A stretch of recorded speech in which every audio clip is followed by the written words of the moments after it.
Alright guys, so here is the 4K 60 video on the Google Pixel 5a.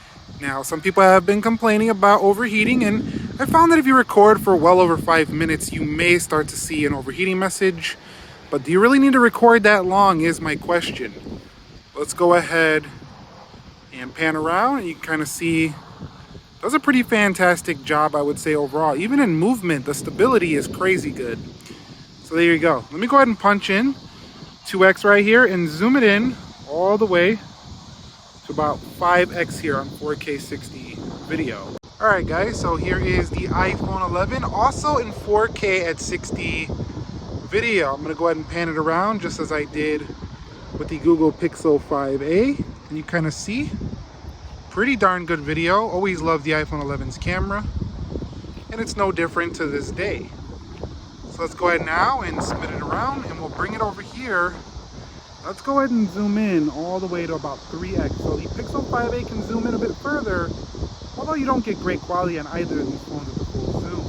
So what is up guys, Nick here helping you to master your technology. Google Pixel 5a 5G versus iPhone 11. Now I'm comparing these two here because some people said that the iPhone 12 one wasn't a fair comparison, but this is a bit closer, and I know the iPhone XR is even closer in price point, but the XR is going to be discontinued more than likely next month when the 13 comes around, and the iPhone 11 should stay around. And that brings me right into prices. Right now the iPhone 11 is going to run you $549 at Apple, and it does have multiple colors, definitely much more color options than the Pixel 5a 5G, which only comes in this mostly black, aka like a dark green color right here, but it does look black in certain lights and stuff like that. But this one comes in at $449, so they're not too far apart. We're talking about one Benjamin $100 difference in these phones here, but a huge difference in colors. But how good is this Pixel 5a 5G? This is the new kid on the block. Can it take down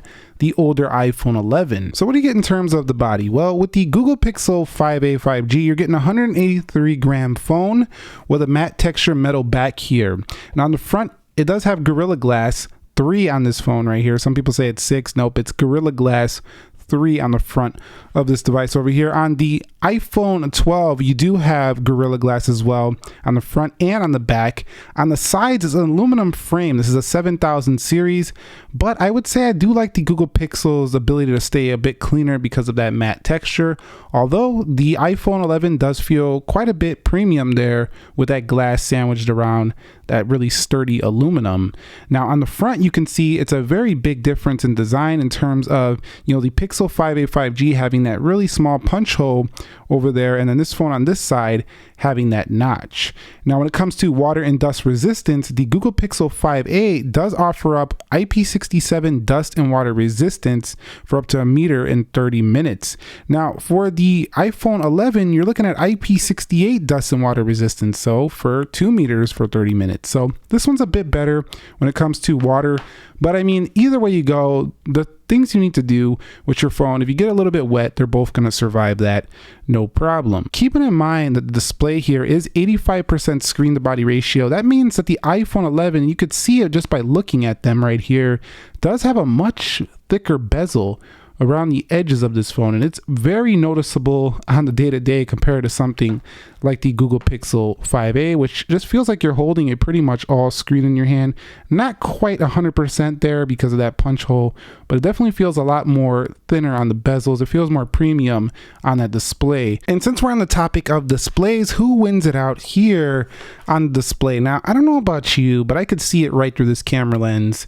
There's no comparison. Look at the iPhone 11 washing out there on the corners. You're talking about an OLED display here versus an IPS LCD. You can see it's very apparent right there. Look how colorful the Pixel is staying versus the iPhone 11 right there. This display just cannot match up to the OLED HDR panel here at 6.34 inches, 415 ppi. That's almost 100 more pixels per inch than the iPhone 11. And I could just hear the trolls already.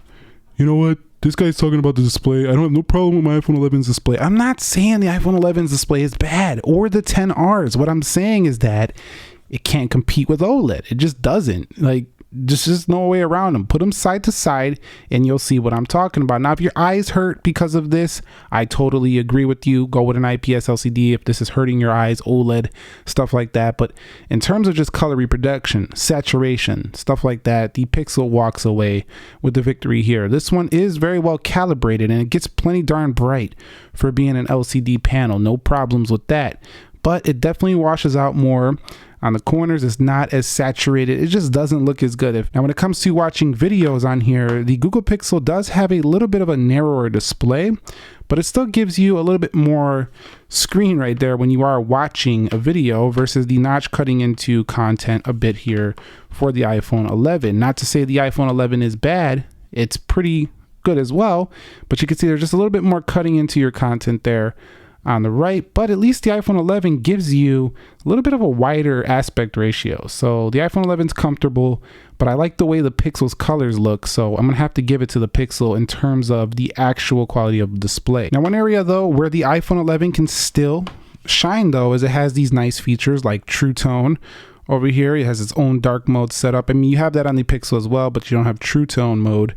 So there are some nice touches here, but it just cannot compete in sharpness, color reproduction, and video watching either. It's just not as good to watch YouTube, in my opinion, on the iPhone 11 as it is on the Pixel. Now, when it comes to their softwares, this is Android 11. It will have Android 12 coming soon here, iOS 14 going to 15 very soon here.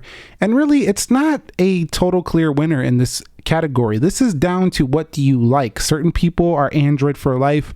Certain people are iOS for life. Essentially, you can do at the core of these things the same stuff. You can open up applications. You have access to Play Store and App Store, which can download millions of apps on each of them. I mean, it's really just down to which one do you prefer. You can do some customizations now with iOS 14. It's still not as in-depth as the Pixel. I mean, the Pixel right out of the box, if you go over here to styles and wallpapers, it definitely gives you a bit more customization right out the gate. You can do some grids right here. You can style this out, these different icons. I mean, I already changed them. The regular Pixel icons are typically circles over there. You got tons of wallpapers right out of the box. Over here for the iPhone, you do have the app library. You have a nice control center. You do have a nice area up here where you can toggle between different features as well. They're pretty similar in what they do. It just comes down to you want to be in this Google ecosystem or do you want to be in this Apple ecosystem? Now, I will give the iPhone 11 in terms of longevity of updates. Google is promising a minimum of 3 years. I'm expecting the iPhone 11 to probably last at least maybe 3 or 4 more. So it's pretty much in line with the Pixel that just launched, the 5A 5G, and how much more support it does have left. And that's because Apple controls this phone top to down, hardware and software. Now, when it comes to their performance, we are looking at the Snapdragon 765G over here. That's a 7 nanometer chip. Over here, Apple A13 Bionic. That's a 7 nanometer plus chip. Over here, they're pretty much similar in their overall nanometers, but the Snapdragon is a more of a mid-range, upper mid-range. This phone right here is more of a flagship CPU. But I'm telling you, a lot of people are concerned about this. There's no reason to be. The Google Pixel 5a 5G does perform exceptional in the actual real world. So let's go over here to the App Store versus the Play Store. When you're actually popping between apps, you're not going to notice much of a difference between this Pixel phone and a flagship phone. And that's one of the reasons why a lot of people are pre-ordering this, is because you're getting a great price, you're getting snappy performance, you're getting long-term updates. I mean, yeah, the iPhone will win in certain categories like gaming still, but overall the Pixel does a phenomenal job and it stays pretty smooth even though this is running on a 60 hertz panel. Both of these are on 60 hertz, so they don't look quite as smooth as a 120 hertz. But I assure you the performance is pretty good here on the Pixel. Definitely faster here on the iPhone 11 though. So if you're looking for the top performance between these two, the 11 will be that, but you are giving up a lot if you're just going to pick this phone in terms of performance, as in not having the OLED display, not having the bigger battery, which we'll get to in a minute, and not having the more all screen. There are sacrifices you are making if you decide to go this route, but one area where you won't be sacrificing and you will be winning out is the actual performance. All right, so let's talk about the cameras. Yes, I did put a little screen protector thingy over the camera right there just to protect it a bit, but we have a dual setup camera here. This is a 12.2 megapixel main, 16 megapixel ultra wide, capable of 4K 60 recording. Now on the front, we do have ourselves a 1080p 30 frames per second in video front facing camera, but this thing also does give us 8 megapixels, so not quite as good as what we find on that front camera for the iPhone 11, which comes in at 12 megapixels. So the selfies are stronger and they're also wider. Like the pixel is just closer. You can see it right here. Look how close it is to my face versus that iPhone 11. Now you can go a bit wider there even for the iPhone 11. And on the rear of the iPhone 11, you are looking at two 12 megapixel cameras, so they match up very clean in terms of being the same overall resolution, and they do 4K 60 on both. You can even do 4K 60 in the ultra wide angle here on this one, so you can see right there you can still do 4K 60 on that ultra wide lens as well. And the back camera for the iPhone 11 doesn't have a very long zoom, so if you're looking for a long zoom, 3x on video, I think it's 5x on photo. So yeah, and that's digital. That's not really the best zoom. So this is not, neither of these phones are strong, really strong in the area of zoom, although the Pixel does give you some software-based zoom over here. So if I flip it around, you can go 2x here, although that is software-based. It's not coming off a hardware lens. But other than that, I mean, they're comparable. Dual camera setups, both ultra-wide, both have good main lenses. But enough of my talking. Go ahead and take a look at my samples and decide which one is the better pick for you.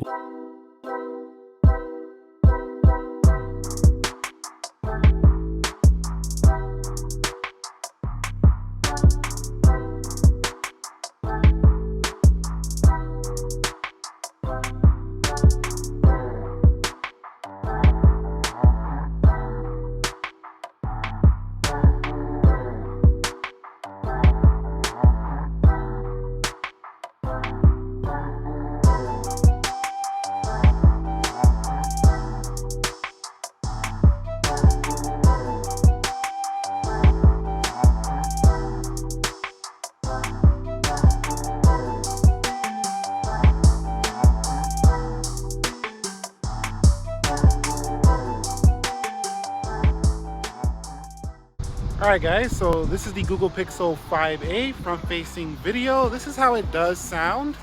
And I'm going to go ahead and pan it just a little bit right here. You can kind of get an idea of what you can expect from the Google Pixel 5a from the front. Okay guys, so this is the iPhone 11 from the front-facing video camera. I'm going to go ahead and do the same thing as I did with the Pixel and pan this camera around. The sun is now facing me, so the video quality should improve just a bit, but this is what you can expect from the iPhone 11. Alright guys, so here is the Google Pixel 5a in 4K at 30. Let's go ahead and punch in 2x. You can kind of see how it does look. We'll bring it in fully at the 5x. And as you get really close here, it also doesn't look the best. I'll bring it back out to 1x. You kind of see how the Pixel 5a does look overall. Pretty good color reproduction and quality. Alright, so here's some 4K 30 with the iPhone 11 right here. You can kind of see how it does look. I'll zoom in a bit. You can see when the iPhone 11 zooms into about 3x, it does get a little bit more blurry. But overall, very good color reproduction and quality.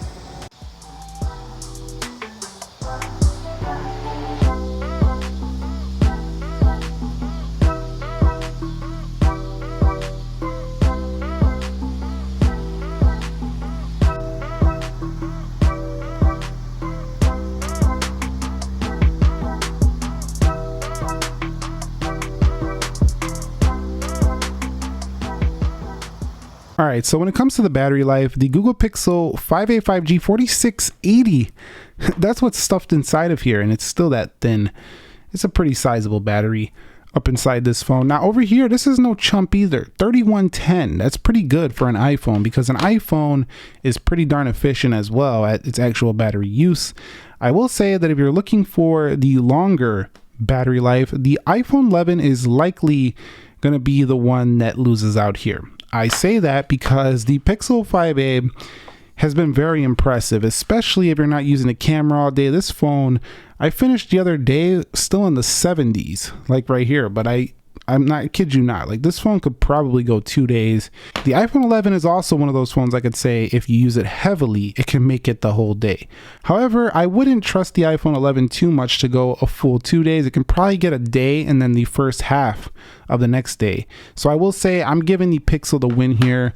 It's shown me better battery life, and unlike other Android phones, it sips battery life on the standby. It's not like those other devices on Android where you just look at the battery just falling off a cliff, just sitting in your pocket. Pixel is not one of those phones. So if you want the better battery life, go here. But I would say this shouldn't be the main only deciding factor because the 11 is still quite good. A couple other things. These both do have stereo speakers. The Pixels does sound a little bit tinnier at the higher end, whereas the iPhone 11 does hold on a bit better at having a very good overall clarity at the higher end. So I would say for stereo sound, the iPhone 11 has it beat, but the Pixel 5a 5G strikes right back with a headphone jack, something that doesn't exist in Apple land.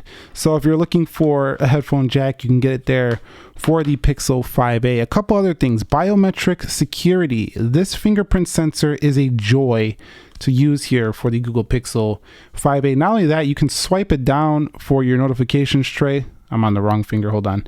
You could swipe it down right there, no problem, and that gets pretty addictive quite quickly. But I will say a very accurate, very nicely placed fingerprint sensor. Face ID over here, Apple seems like they're going to be sticking with this even for the 13 and not doing anything different really. So it's going to be here, and it's still darn good here for the iPhone 11. It's just, I think when you're wearing the mask, this is definitely the inferior solution, but it's still a very good solution for top level security. And both of these do support a very quick Bluetooth 5.0. One thing to mention about the iPhone 11 though is it does feature Wi-Fi 6 on here, so that makes it quite a bit faster in that Wi-Fi performance, and you'll notice that.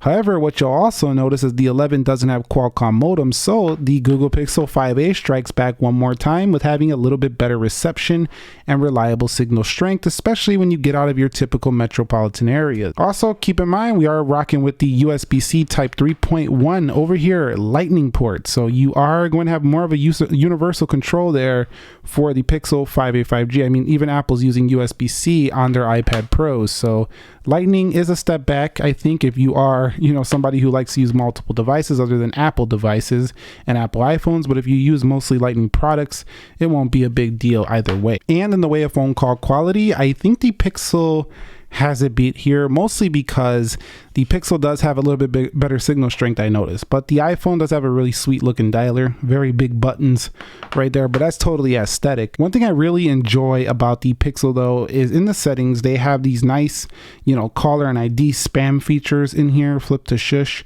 and then over here you have the caller ID announcement. And over here you can block numbers, calls, and stuff like that. So there's quite a bit of like security within the Google dialer, but they do have silence unknown callers as well here for iPhone 11. So that's also quite good. So at the end of the day, which one is the better buy? Is it Pixel 5a 5G or is it Apple's iPhone 11, which has already sold millions?